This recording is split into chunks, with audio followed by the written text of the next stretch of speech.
అందరికీ నమస్తే అండి. నేను మీ లక్ష్మిని. బాగున్నారా అందరూ? పిల్లలకైతే మొన్న సండేస్ అల్లరి చేయకుండా ఉండి ఇలాగా టిప్స్ చెప్పాను. పెద్దవాళ్ళు కూడా అండి పొద్దుట లేచిన వెంటనే మనం పూజ చేసుకునేటప్పుడు మామూలుగా దండం పెట్టుకుంటాం మన ఇష్టదైవానికి. అలా కాకుండా మీరు ఏమనుకుంటారంటే దేవుని దండం పెట్టుకునేటప్పుడు పంచభూతాలారా, అష్టదిక్పాలకులారా, నవగ్రహాలారా, సకల దేవతలారా మీ అందరికీ ధన్యవాదాలు. మా కులదైవానికి, మా గ్రామదేవతకి కృతజ్ఞతలు. మాకు ఎవరి వల్ల ఎలాంటి ఇబ్బంది రాకూడదు, మా వల్ల ఎవరికి ఎలాంటి ఇబ్బంది కలగకూడదు. ఇంటిళ్ళపాతి ఆరోగ్యంగా ఐశ్వర్యవంతంగా పలు మార్గాల్లో అనేక ఆదాయ మార్గాల ద్వారా మాకు డబ్బు మా జీవితంలోకి ప్రవహిస్తూ ఉన్నది. మేము చాలా సంతోషంగా ఉన్నాము, ఆరోగ్యంగా ఉన్నాము, ఐశ్వర్యంతో నిండిపోయి ఉన్నాము. మాతో ఉన్న వాళ్ళని కూడా మేము చక్కగా చూసుకోగలుగుతున్నాము, ఒకరికొకరు సహాయపడగలుగుతున్నాము.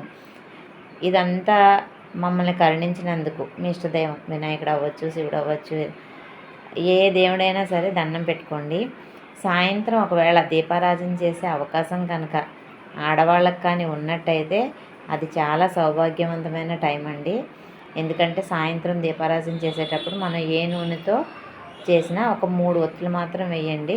అగ్గిపుల్లతో వెలిగించకూడదు అన్నారు కదా, అది నిజమేనండి. ఒక గురువుగారు చెప్పారు.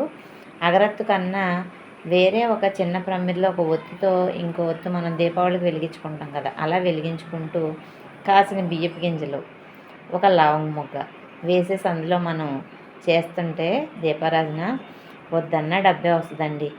భర్త జీతమే కాకుండా, భార్య జీతమే కాకుండా ఏదో ఆటోమేటిక్గా మనకు రావాల్సిన డబ్బులు రావడం, లేకపోతే మన తల్లిదండ్రుల నుంచి ఆస్తులు రావడం, లేకపోతే పిల్లలకి ఎవరైనా మా వాళ్ళకి వేరే వేరే అమ్మమ్మ తాతయ్యల నుంచి గిఫ్ట్లు, ప్రజెంటేషన్లు అలా డబ్బు రూపంలో మనకి రావడము, మనల్ని డబ్బు మరింతగా ఆకర్షిస్తుంది అన్నమాట. ఇది కూడా మీరు చేసుకోండి, చాలా బాగుంటుంది.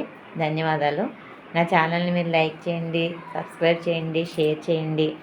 నేనేమన్నా మీకు తెలియని విషయాలు చెప్తున్నానని అనుకుంటున్నాను.